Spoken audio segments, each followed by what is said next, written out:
दोस्तों नमस्कार। आज मैं आप लोगों के लिए बहुत सुंदर और रोचक ज्ञानवर्धक कहानी लेकर के आया हूँ। कहते हैं कि साथियों, व्यक्ति कितना भी गुणवान हो, योग्य हो, पारंगत हो, निपुण हो, लेकिन फिर भी उसके अंदर कोई ना कोई एक कमी अवश्य होती है और वही कमी उसको लेकर के डूब जाती है। साथियों, कहानी कुछ इस प्रकार से है।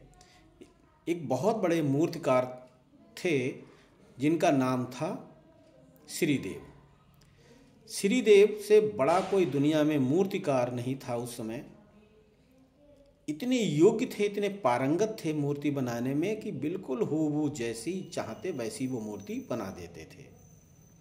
इधर क्या होता, विधि के विधान को साथियों, जब उनका अंत समय आया तो उधर भगवान ने यमराज के लिए भेजा कि हे यमराज, जाओ, श्रीदेव के कागज पूरे हो गए, उनका समय पूरा हो गया और उनको लेकर आइए। यमराज वहाँ से चलते हैं।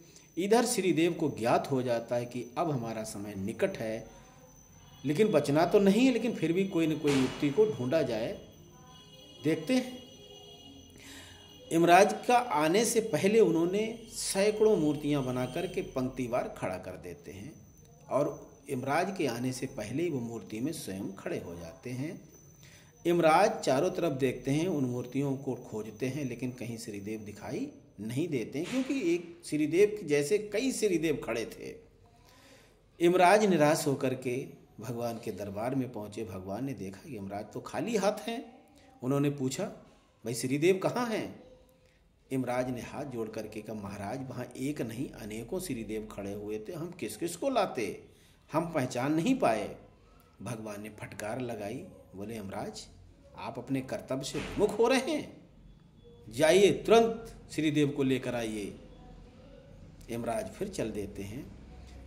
इधर श्रीदेव को फिर ज्ञात हो जाता है। इस बार उन्होंने हजारों की संख्या में अपनी जैसी मूर्ति बना करके खड़ी कर दी और उन्हीं में जा करके छिप गए। यमराज ढूंढते रहे, लेकिन श्रीदेव को नहीं खोज पाए। पुनः भगवान के दरबार पहुँचे। बोले, महाराज, हम असमर्थ हो गए और श्रीदेव को नहीं ढूंढ पाए। भगवान ने फिर फटकार लगाई। बोले, यमराज, आप उल्लंघन कर रहे हैं, अपना पालन सही तरीके से नहीं निभा पा रहे हैं। तुरंत जाइए, श्रीदेव को लेकर के आइए, अन्यथा आपकी पदवी छिन जाएगी। यमराज वहाँ से चल देते हैं। साथियों, फिर मृतलोक में आते हैं। इधर श्रीदेव को फिर ज्ञात हो जाता है, तो श्रीदेव ने इस बार 100-200 नहीं, 1000 नहीं, लाखों की संख्या में मूर्तियों को बना करके खड़ा कर दिया और स्वयं उसी पंक्तियों में जा कर के खड़े हो जाते हैं। अब यमराज महोदय चारों तरफ ढूंढ रहे हैं, बेचारे हताश हैं, निराश हैं, लेकिन श्रीदेव को नहीं ढूंढ पा रहे हैं। उनके दिमाग में एक युक्ति आई। बोले, हो सकता है ये सफल हो जाए। उन्होंने मूर्तियों की तरफ देखा, बारीकी से उस मूर्ति को देखा।